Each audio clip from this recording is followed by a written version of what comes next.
Hello class 12 students, आज भी date 24 of May ही है। जिन लोगों को याद है लेक्चर नंबर 25 भी 24 मई को ही है। मतलब आज के दिन दो लेक्चर है, आज के दिन दो लेक्चर है, आज के दिन संडे को दो लेक्चर है, दो लेक्चर है, दो लेक्चर है। आज ही 25वां भी आया है और आज ही 26वां लेक्चर भी है। और आज क्लास 12 फिजिक्स का सबसे इंपॉर्टेंट चैप्टर में से एक गॉस थ्योरम पढ़ेंगे। तो जो लोग, अब मैं क्या बोलूँ, जो लोग थोड़ा सा समझदार हैं, बीच बात में से नहीं चलेगा। पहले electric lines of forces clear करो तो फिर इलेक्ट्रिक फ्लक्स क्लियर होगा। और जिसका फ्लक्स क्लियर है उन लोगों को आज के क्लास में गॉस थ्योरम समझ में आएगा। पहले डेफिनेशन लिख लेते हैं, डेफिनेशन लिख लेते हैं, फिर मतलब लिखेंगे। पहले डेफिनेशन लिखो। इट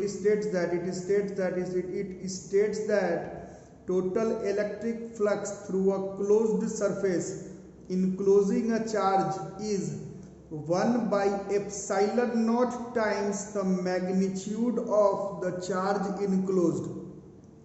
Here epsilon naught के बारे में दूसरा लेक्चर में इसे पढ़ ही रहे हो, is absolute permittivity of free space.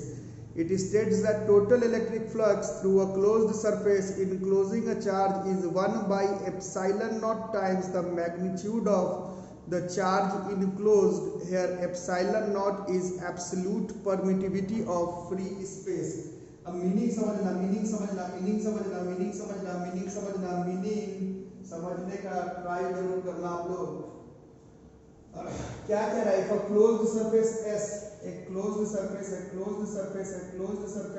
S है, encloses an electric charge Q, एक क्लोज्ड सरफेस S है, क्लोज्ड सरफेस है, एक क्लोज्ड सरफेस है, ये क्लोज्ड सरफेस है, इसको ध्यान से देखना, ये क्लोज्ड सरफेस है, ठीक है, इसका नाम मान लो S है, और वो एक चार्ज को इनक्लोज कर रहा है, चार्ज को अपने में इनक्लोज कर रहा है, ठीक है। Then according to Gauss theorem के हिसाब से टोटल इलेक्ट्रिक फ्लक्स इस क्लोज्ड सरफेस के अंदर टोटल इलेक्ट्रिक फ्लक्स, अब उल्टा चलना पड़ेगा। इलेक्ट्रिक फ्लक्स पहला आपको सिखाया गया था कैसे निकालते हैं, मतलब आदि सिखाया गया था, total number of electric lines of forces crossing a surface normally. But ये सरफेस तो आप लोग देख रहे हैं सिमेट्रिकल है, ये एक सरफेस नहीं है। तो जो चौथा वाला डायग्राम बताया गया था, है ना, फोर्थ नंबर डायग्राम, ये तो सिमेट्रिकल, जैसे एक तरफ इसका नहीं ना होगा, इसकी ये गोल है तो इसका सरफेस कहीं एक अपनी तरफ से आप नहीं मान सकते सरफेस वेक्टर, एरिया वेक्टर। तो बोलने का मतलब ये है कि कितना number of electric lines of forces इसमें से, इस सरफेस में से नॉर्मली पास कर जाए, ये निकालना है। तो हम लोगों को गॉस थ्योरम का इस्तेमाल करना पड़ेगा। और गॉस थ्योरम कहता है अगर ऐसा सरफेस है, इसके अंदर अगर एक चार्ज Q इनक्लोज्ड है, तो इसमें जो flux, total number of electric lines of forces crossing a surface normally, जिसको इलेक्ट्रिक फ्लक्स कहते हैं, ये सीधा बस Q बाई एप्सिलॉन नॉट के बराबर होगा। इतना ही number of electric lines of forces इस सरफेस पर नॉर्मली पास करेगा। लेकिन आपको अगर वो मतलब कुछ भी कैलकुलेट नहीं करना है तो मतलब सीधा Q inside by epsilon not से फ्लक्स टोटल निकालना है।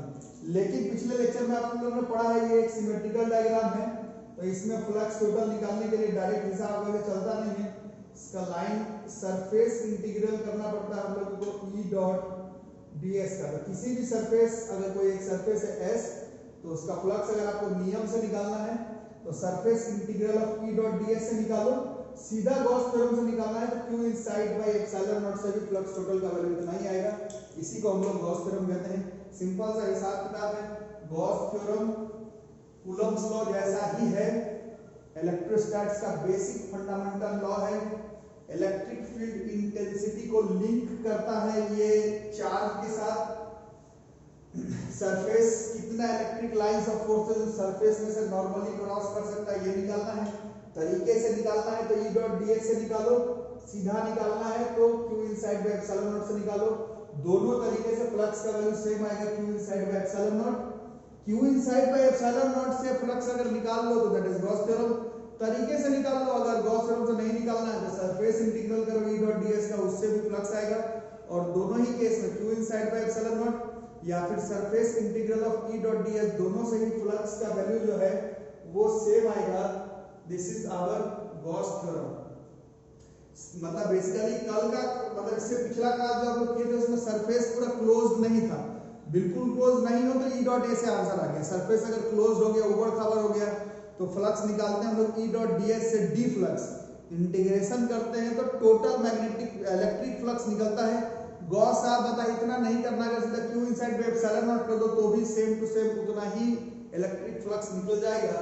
This is our Gauss theorem. या तो तुम E डॉट ds के सरफेस इंटीग्रेशन करो या फिर Q inside by epsilon naught करो, दोनों से ही इलेक्ट्रिक फ्लक्स का वैल्यू सेम आएगा। इसी को ही हम लोग गॉस थ्योरम कहते हैं।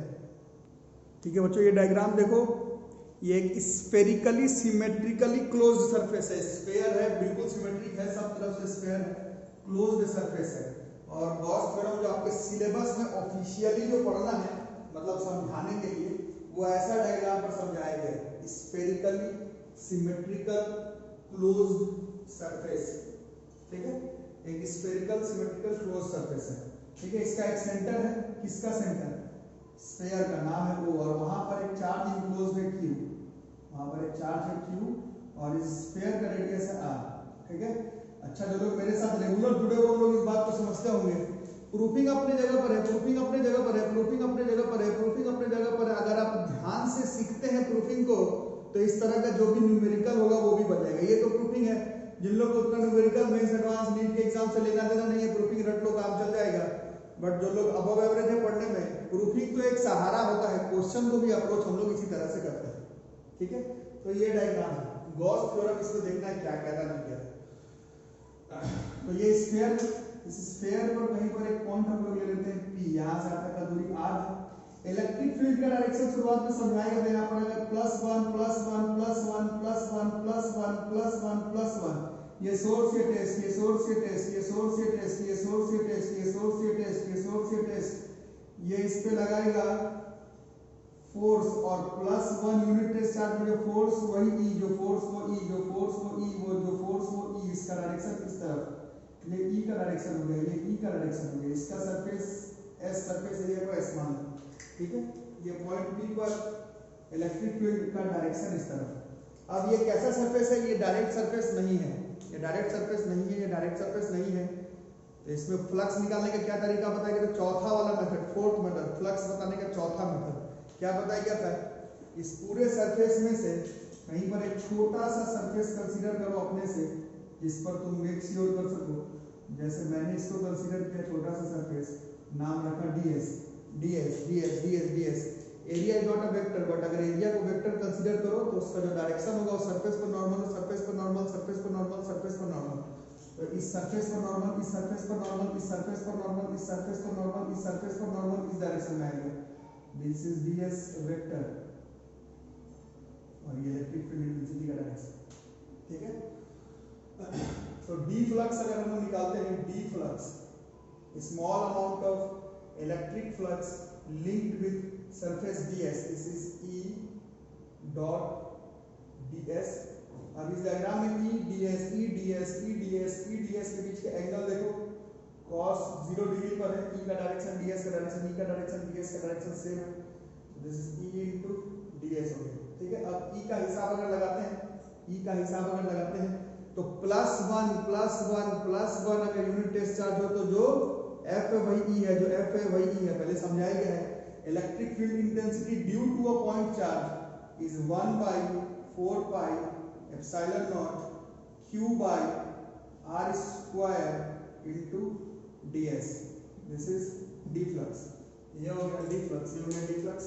अब d फ्लक्स से फ्लक्स निकालना है, total electric flux, total electric flux, total electric flux, ये टोटल नहीं था, ये था small flux linked with ds। ये total electric flux linked with पूरा S, पूरे सरफेस के साथ कितना होगा? तो d फ्लक्स से फ्लक्स, d फ्लक्स से फ्लक्स, d फ्लक्स से फ्लक्स ES लिखा है। d फ्लक्स से फ्लक्स निकालने का दुनिया में एक ही तरीका है कि हम लोग इंटीग्रेशन करें किसका, ये जो d फ्लक्स था इसका, मतलब इसका इंटीग्रेशन करें, इस पूरे का तो वैल्यू इतना आ गया था 1/4 pi epsilon naught q by r square ds, इसका सरफेस इंटीग्रेशन बाहर करते हैं 1/4 pi epsilon naught q by r square बाहर, और सरफेस इंटीग्रेशन करना है बार बार छूट जा रहा है, ये पूरा मतलब टोटल इंटीग्रेशन ds है। तो ds का इंटीग्रेशन तो अपन रटे हैं, जैसे डी फ्लक्स का इंटीग्रेशन फ्लक्स, वैसे ds का इंटीग्रेशन इज सरफेस एरिया। इसी को आगे बढ़ाते हैं, this is flux total, this is 1 by 4 pi epsilon not q by r square, और सरफेस एरिया स्फीयर का surface area is 4 pi r square, तो ये 4 pi r स्क्वायर कट गया, एंड दिस फ्लक्स टोटल, ये q बच गया inside वाला और ये एप्सिलॉन नॉट बचा हुआ है, this flux total, this is q inside by epsilon not, this is flux total बराबर q inside by epsilon not. तो फ्लक्स टोटल बराबर surface integral of E dot ds है ना, surface integral of E dot ds, this is equal to q inside upon epsilon not, this is our Gauss theorem, main Gauss theorem है, this is Gauss theorem. Flux total बराबर q inside upon epsilon not.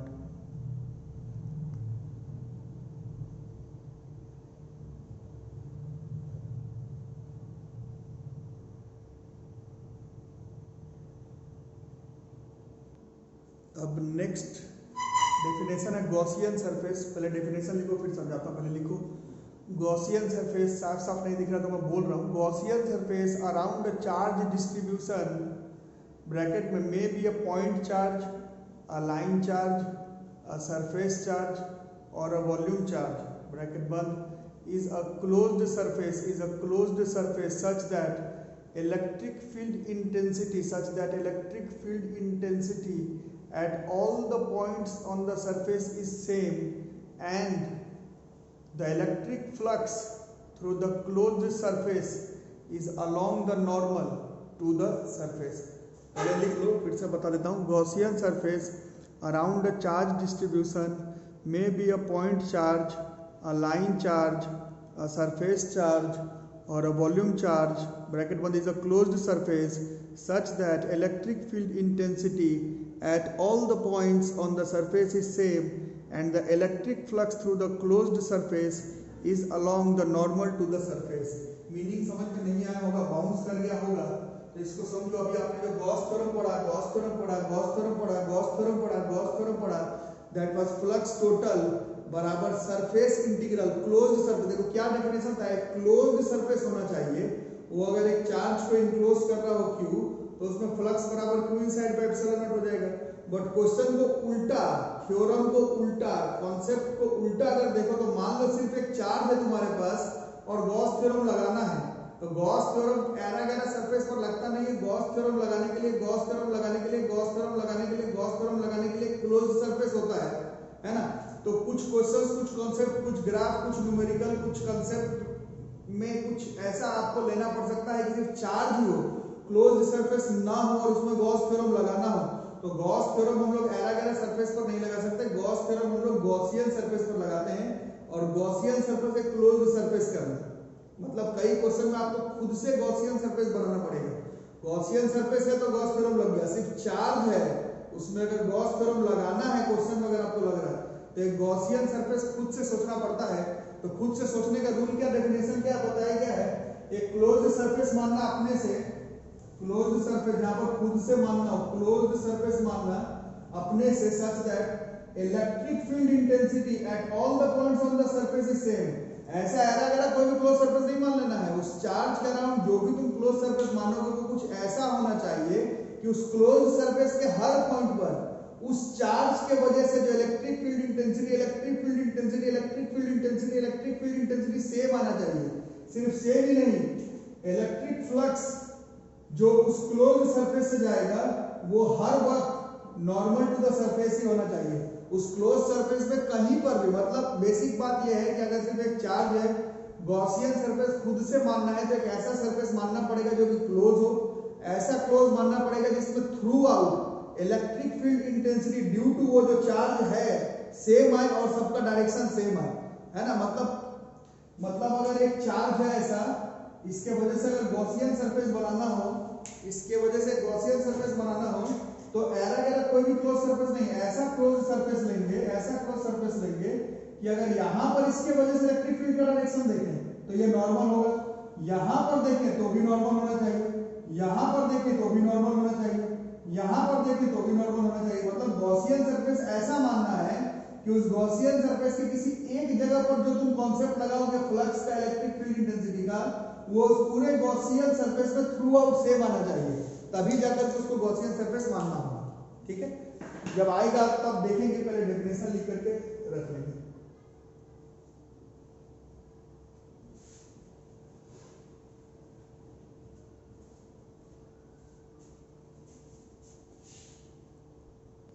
अब ये देखो, यहीं से class 12 physics आप लोगों का स्टार्ट हुआ था, कूलम्स लॉ से। तो देखो यहाँ पर दो चार्ज पार्टिकल है, ए है, बी है, यहाँ पर Q1 है, यहाँ पर Q2 है, दोनों के बीच में डिस्टेंस है r, दोनों के बीच में डिस्टेंस है r। ठीक है, तो force on charge Q2, electrostatic force लिख सकते हो, ड्यू टू चार्ज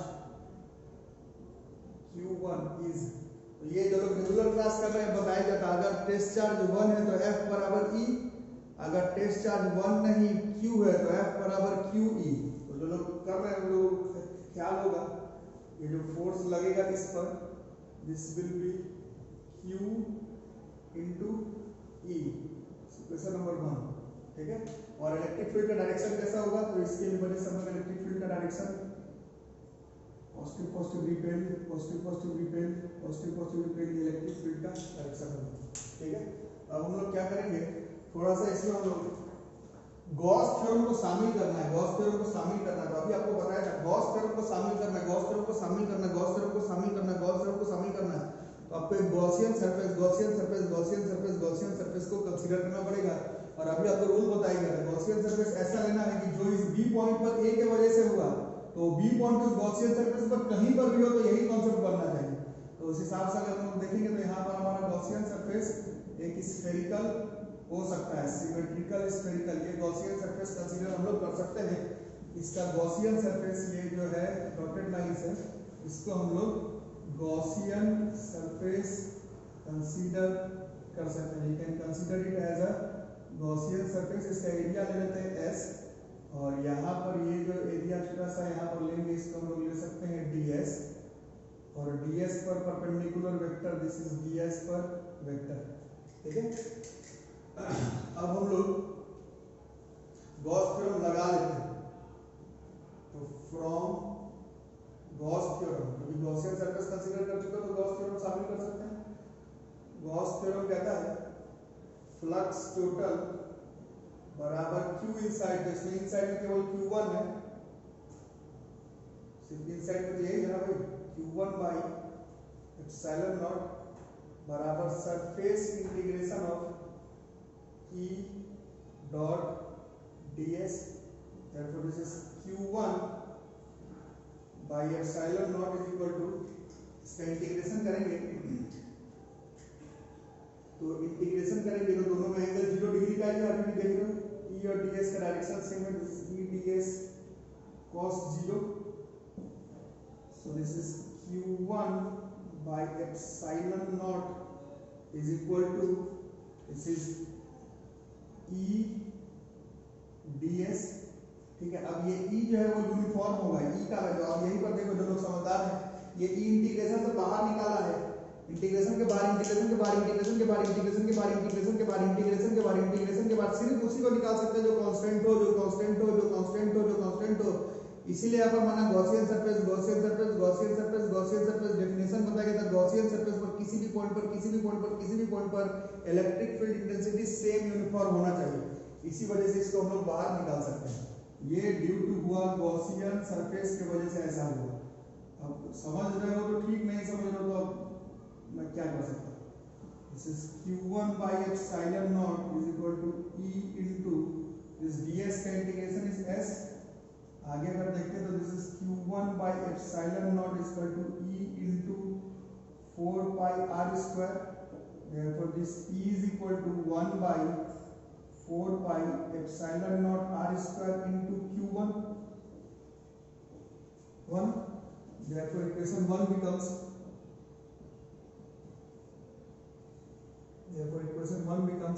ये फोर्स है किस पर, चार्ज q2 पर ड्यू टू q1, इक्वेशन 1 से शुरू हुआ था, दिस इज q2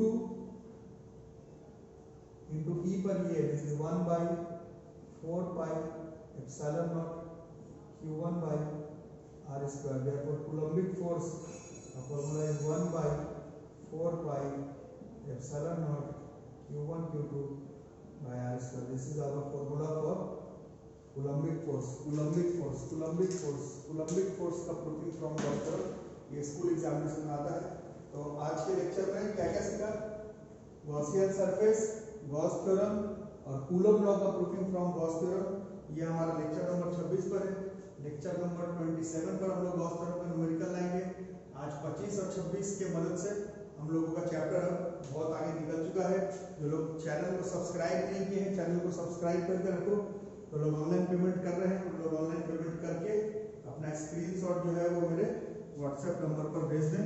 जो लोग ऑफलाइन पेमेंट कर सकते हैं आकर के अपना ऑफलाइन पेमेंट कर सकते हैं। ठीक है, यहाँ तक नोट कर लो, यहीं तक रहेगा। Thank you.